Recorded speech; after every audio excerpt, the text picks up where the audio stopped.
Okay, this is my 1999 Honda CBR1100XX Super Blackbird.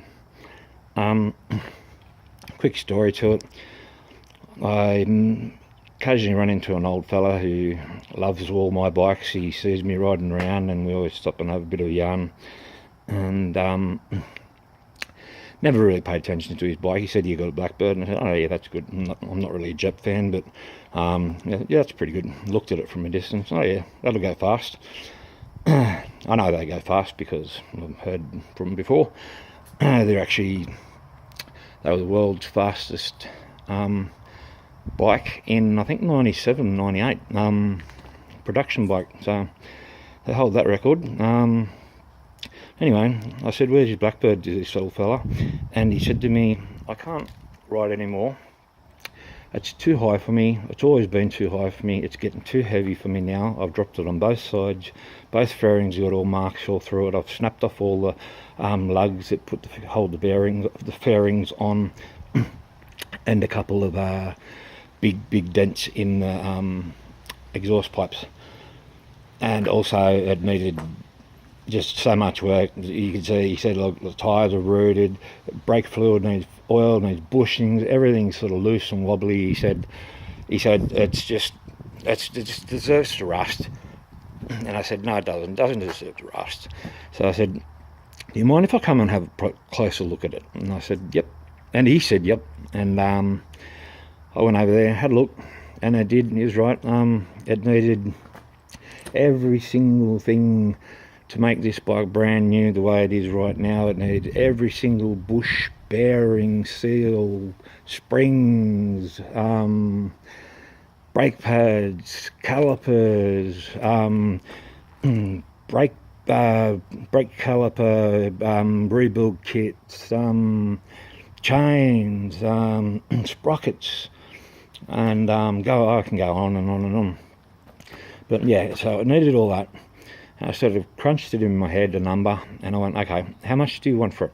And he goes, "Oh," he said, "No, I don't want any money for it. You just have it." I went, No, I can't do that, Joe. I can't just have it." And he said, no, you can have it." And he went inside. He knew my name already because of that. And he wrote out my name. He came out there with a piece of paper saying that I now own it. So I guess I got it for free in one stage, but the thing was, I didn't want to do that because I know he was hard up. So I tried to slip him a bit more, but I ended up having to force him to take $200 for it. So I forced him to take $200. He seemed very pleased. I was very pleased, and I was also very nervous about doing up a Japanese bike because I haven't touched a Japanese bike since late 80s, I think. Showing me age. So when I got home, stripped it all down, thinking, what am I going to do to it? Post-apocalyptic type bike. Yep, that sounds pretty good. Mad Max 2, I reckon. Yeah, that sounds pretty good. So I went along with that theme. The first thing I bought for the bike was 400 studs from eBay, and I had that plan. And as you can see, that plan is to make this bike look a lot more tougher. So I was happy with that. Engine was absolutely fantastic. The gearbox was fantastic. The clutch slave cylinder needed replacing, but that was cool. And everything else was fine. As in, it just needed the bearings, new fluids, this and that and the other. So as I had it apart, I learned how to plastic weld a bit and put all these plastics on the fairings back on again, so I was able to screw all the fairings back in again in their correct way. Spent a good day and a half with a jig, cutting all, drilling little holes and Loctiting all these studs on. Spent another day. I bought like 5 litres of fuel times 5 bottles plus 6 oil filters. So what I did was I put 5 litres in it, ran it for 15-20 minutes, dropped the oil filter, put a new oil filter on, put new oil in, ran it, dropped it, etc. As you can tell, etc.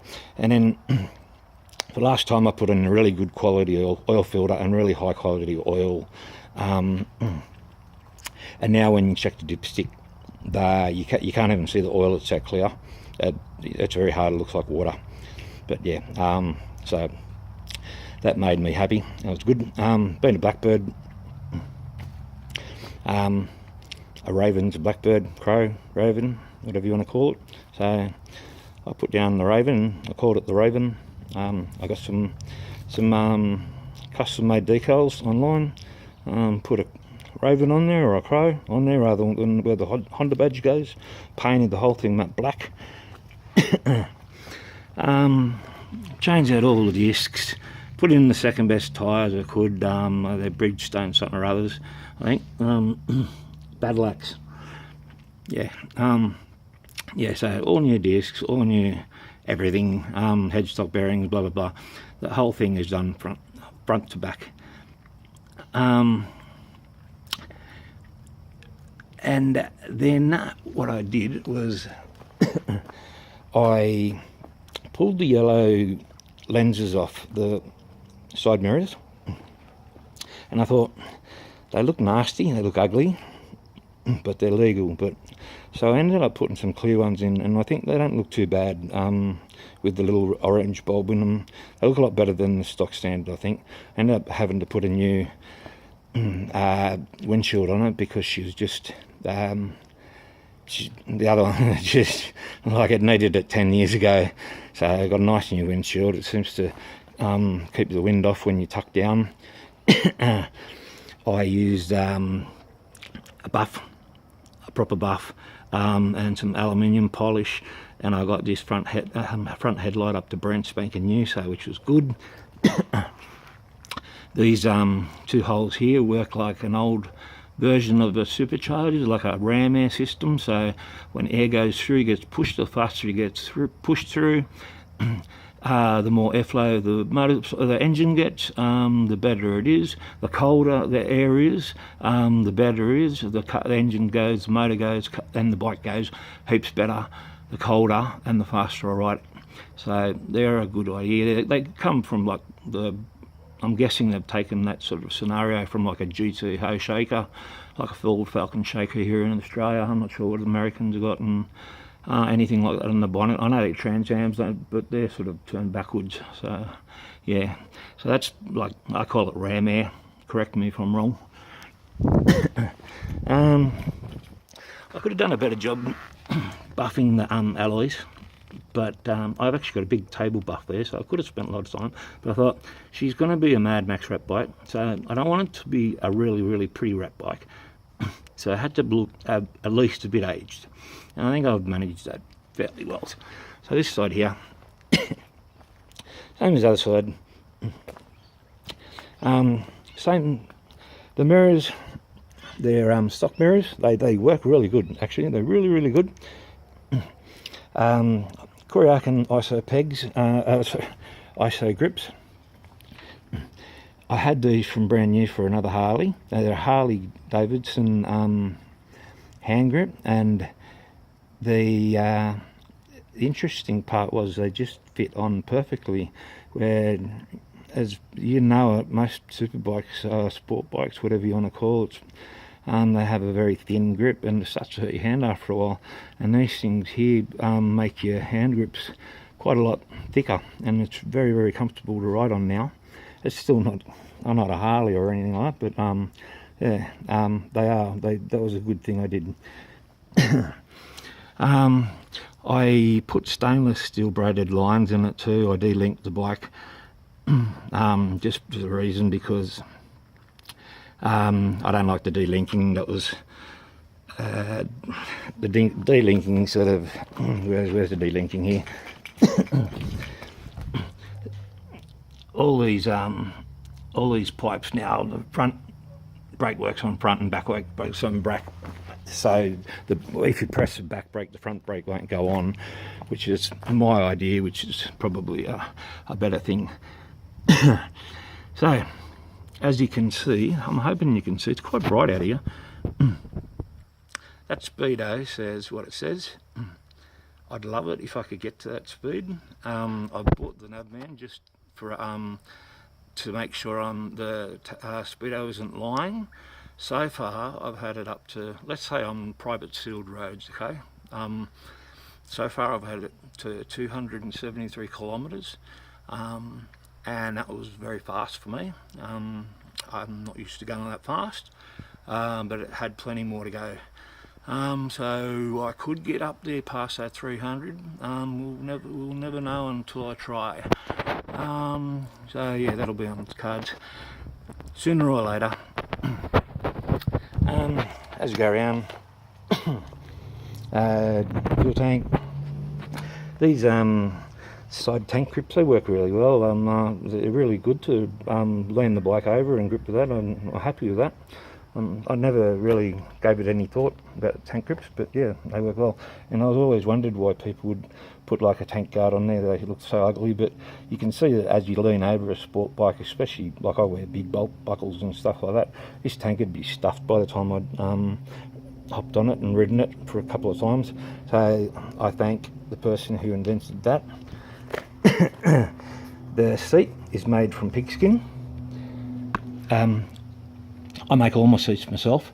I take them back down to the pan, so it's original pan. I put 20 mils worth of yoga mat on top of them, and that fills in any crevices and cracks and stuff in the pan. Then I put, it's a gel, it comes in like a 500 mil by 500 mil square, and it's about 10 to 12 mil thick, like little cubes in each other. So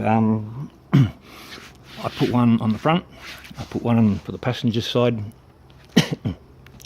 and then I put 6 mil worth of neoprene, which is wetsuit material, and I run that wetsuit material over just because that doesn't show the little cube things on the gel. And the outside is pig skin. I've changed all my bikes to pig skin now. They feel really nice. They're not hot when you get on them. They seem to weather really well in the sun, so yeah, I'm happy with that. I'm really happy with that. So it's comfortable, I'm happy, that's the main thing. I can't remember whether I said it or not, but these exhausts, these are stock standard. They were very scratched up, dented. I had some aluminium gutter mesh in the shed, and I thought I'd try it to save myself some money. And it took away, as you can see, you can't really see anything at all, although they were in pretty bad condition where they were dropped. The only thing it cost me for those six clamps were about $100 because they're stainless steel. But apart from that, it turned out good. It's quiet. I've had a copper pull up next to me, and he's actually put his finger up saying nice. So they haven't got me for the sparks or anything like that, which they could quite easily do. And yeah, probably one of the last things I did was I got a little bit of a short leg syndrome too, so I actually took 2.5 inches off the seat at least, and I took off, I think it was a 2-inch triangle kit for this, so I dropped it down, so about 5 inches it's dropped down to the ground. So now I can flat foot this bike with bare feet, and it's far better than having it high, and it doesn't seem to have affected anything. It actually feels like it sticks to the road a lot better. So yeah, anyway, that's my first video on YouTube of my Honda Blackbird 1999. I hope you guys enjoy. You have yourselves a good one. Thank you.